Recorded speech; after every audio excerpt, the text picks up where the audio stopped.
Olá, nós estamos no estudo de número 21 da série Creio e Sou Ensinado, que espelha o Sermão do Monte de Jesus.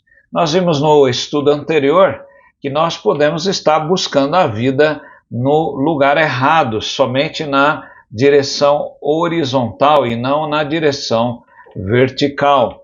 Para Jesus, a vida é a busca do reino no sentido vertical, e quando assim buscamos, as coisas horizontais aqui na nossa vida vão ser então acrescentadas. Jesus diz lá em Lucas 12, 31 a 34, e ele diz: busquem antes de tudo o seu reino e estas coisas lhes serão acrescentadas. Não tenha medo, ó pequenino rebanho, porque o Pai de vocês se agradou em dar-lhes o reino. Onde estiver o tesouro de vocês, aí estará também o coração. A nossa alma só descansa satisfeita quando ela descansa em Deus. Quando buscamos a Deus em primeiro lugar, em outras palavras, as outras coisas vão ser preenchidas. Quando buscamos as outras coisas em primeiro lugar e não o reino, há uma insatisfação no coração, um grande buraco negro que não é preenchido por nada. Daí a nossa geração ser uma geração com a característica da insatisfação. Antes de tudo, se você não é inscrito neste canal, faça a sua inscrição e ative o sininho para ser avisado de futuras publicações. Nós estamos hoje iniciando um novo capítulo, capítulo 7 de Mateus, e nós vamos ler Mateus 7, de 1 a 6. Jesus diz: não julguem, para que vocês não sejam julgados, pois com o critério com que vocês julgarem, vocês serão julgados, e com a medida com que vocês tiverem medido, vocês também serão medidos, porque você vê o cisco no olho do seu irmão e não repara ali na trave que está no seu próprio. Ou como você dirá a seu irmão: deixe que eu tire o cisco do seu olho, quando você tem a trave no seu próprio? Hipócrita, Jesus diz, tire primeiro a trave do seu olho, e então você verá claramente para tirar o cisco do olho ali do seu irmão.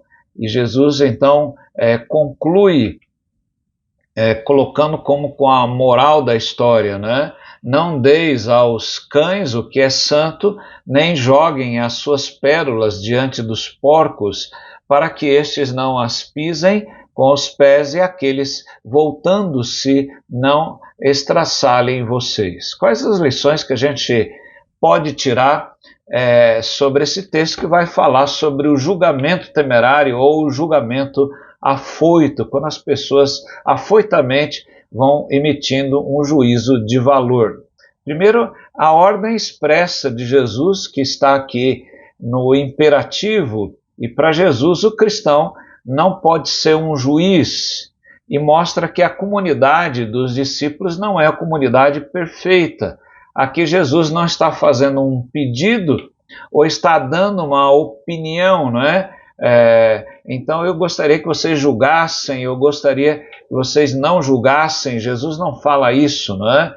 Ele não está pedindo uma opinião, não está fazendo um pedido, né? Mas ele está dando uma ordem: não julguem, não é? Isso é proibitivo. Então, do ponto de vista bíblico, as ordens de Deus e do seu Filho Jesus devem ser obedecidas, e desobedecer significa pecar, errar o alvo, rebelar-se contra o que Deus está falando ali na sua palavra, tal qual Adão errou lá no paraíso. O John Stott, no seu livro Contra a Cultura Cristã, ele diz que o crítico que julga os outros é um descobridor de erros num processo negativo e destrutivo para com as outras pessoas. Ele adora viver à procura de falhas nos outros. No entanto, isso não significa que Jesus está abolindo a crítica ou os tribunais legais. Quer dizer, senão nós não poderemos então emitir juízo de valor sobre nada, nem os tribunais, e nem corrigir, por exemplo, os nossos filhos, né?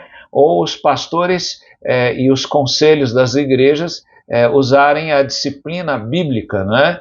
Mas nós temos que usar a crítica para fazer isso, usar a palavra de Deus para fazer isso. Mas veja que Jesus está se referindo ao hábito de condenar e criticar. É a pessoa que habitualmente ela está criticando sem que isso seja feito num tribunal, ou seja um chefe corrigindo o funcionário, ou o pai corrigindo o filho. Então, na verdade, não há uma razão. A pessoa sem um objetivo, sem busca de uma solução, ela está simplesmente emitindo continuamente juízos de valor sobre as pessoas e as situações onde elas estão imersas. Então, há uma ordem expressa de Jesus: não julguem, e quando transgredimos isso da forma errada, criticando sem uma causa justa e bíblica, nós estaremos então emitindo um juízo de valor, um juízo afoito, sem que isso seja levado para uma solução. E Jesus diz que isso é proibitivo, não julguem, Jesus está dizendo. E qual é a razão? Há uma razão cristalina aqui. Em segundo lugar, Jesus diz: não julguem, para que não sejam julgados. Lucas 6,37 diz: não julguem e vocês não serão julgados, não condenem e vocês não serão condenados, perdoem e serão perdoados. Nosso Senhor ensinou aqui que o juízo é retributivo. Na medida em que você julga alguém, há uma retribuição por esse juízo, então, que é feito. E para quem está julgando, especialmente sem uma causa e sem a busca de uma solução. Para Jesus, quem age dessa forma, ele se assenta ao mesmo tempo na cadeira do juiz e no banco dos réus. E é interessante que a pessoa fazendo isso, ela está usurpando aquilo que deve ser a prerrogativa do nosso Deus, o justo e reto juiz, né? A pessoa assume o lugar de Deus, né? O homem parece que tem Deus no umbigo, no coração, e ele quer julgar as pessoas como se fosse Deus, né? Há lugares próprios, há momentos próprios, situações próprias, aonde isso deve ser feito, mas corriqueiramente é preciso que nós venhamos a prevenir o nosso coração de estar emitindo um juízo afoito, né, sobre todo tipo de situação. Em terceiro lugar, há o critério justo, né? Não só a ordem de Jesus ou a razão pelo qual isso deve ser feito, mas há um critério justo. Jesus diz aqui nos versos 2 a 4 de Mateus 7, pois com o critério com que vocês julgarem, vocês serão julgados, e com a medida que vocês tiverem medido, vocês serão medidos.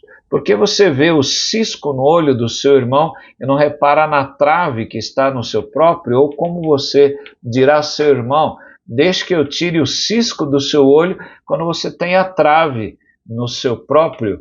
Jesus está mostrando aqui que deve haver discernimento através de um critério justo, né? Devemos orar pedindo que Deus nos dê discernimento, saber o que é aquilo, o que está sendo feito e como fazer melhor para Deus. Reverendo Hernandes, no seu comentário, ele diz que é mais fácil enxergar o cisco no olho do irmão do que a tábua que está nos nossos próprios olhos. Somos complacentes com nós mesmos, mas implacáveis com os outros. Veja que o juízo de Deus, ele será rigoroso quando o critério for injusto. Aqui em Marcos 4, 24, 25, veja o que o próprio Jesus diz.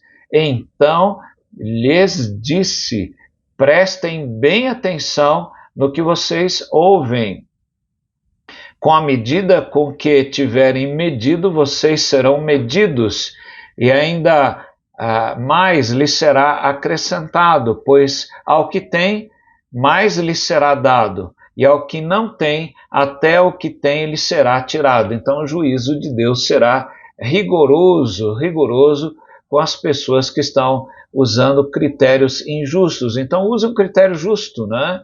na medida em que você deve ser um pai, um chefe, um oficial da igreja, alguém que está em cargo de liderança, use um critério justo para analisar as situações. Em quarto lugar, há uma exortação, não só uma ordem, não só aqui, como nós vimos, uma razão, né, para nós julgarmos, né, e também um critério justo, mas aqui uma exortação. Jesus fala duro com o povo ali no Sermão do Monte, e ele então começa dizendo aqui nos versos 5 e 6 de Mateus 7, ele diz: hipócrita, tire primeiro a trave do seu olho, então você verá claramente para tirar o cisco do olho do seu irmão. Então, antes de você julgar, é preciso que você olhe para você mesmo, para que você não julgue, por exemplo, de forma apaixonada, você não use a ira. A ira é uma péssima conselheira para o julgamento, e você também faça isso de maneira bíblica, clara, e o Espírito Santo esteja dirigindo todo esse julgamento.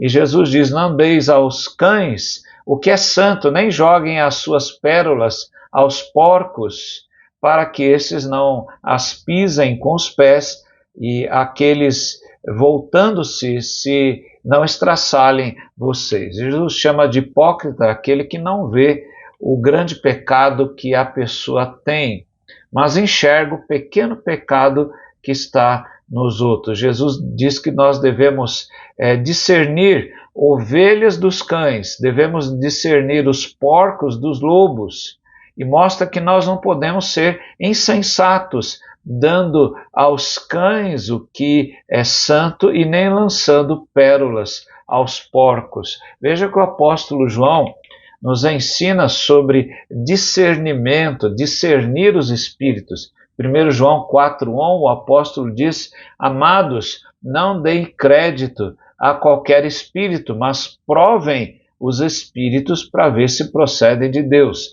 porque muitos falsos profetas têm saído pelo mundo afora. Quantos e quantos pregadores pregam uma mensagem que não vem da boca de Deus? Então é preciso discernimento, por isso que Jesus faz esta exortação. Então, pelas razões aí citadas, pela ordem de Jesus, pela razão aqui cristalina, não julgue para que não seja julgado, algo retributivo, né? O perigo de julgarmos afoitamente, seremos levados também a juízo, e Deus usará um critério muito mais severo. Em terceiro lugar, vimos também que deve haver um critério justo, né? Devemos julgar com discernimento. E em quarto lugar, vimos que temos que usar também não a insensatez, mas discernir os espíritos, né? Saber o que de fato está acontecendo. Que Deus abençoe o seu coração, Deus abençoe a sua casa, e que o seu julgamento e o meu julgamento sejam sempre feitos baseados na palavra, no discernimento espiritual, e que Deus possa abençoar, dando frutos. Disciplina vem do verbo discipular, não é? E nós vamos então muitas vezes usar a disciplina para que as pessoas sejam corrigidas e voltem, como um trem que saiu do trilho, um carro da estrada, eles voltem então ao curso normal da vida. A disciplina não visa fazer com que as pessoas venham então a ser massacradas, ao contrário, nós vamos reabilitar as pessoas através dessa maneira. Então, o que Jesus está ensinando é que nós não podemos ser afoitos, mas temos que discernir as coisas que estamos fazendo dentro de casa, na igreja, lá no trabalho, na escola, em todos os lugares, na vizinhança, dando bom testemunho de Jesus. Que o Senhor o abençoe e guarde. Amém.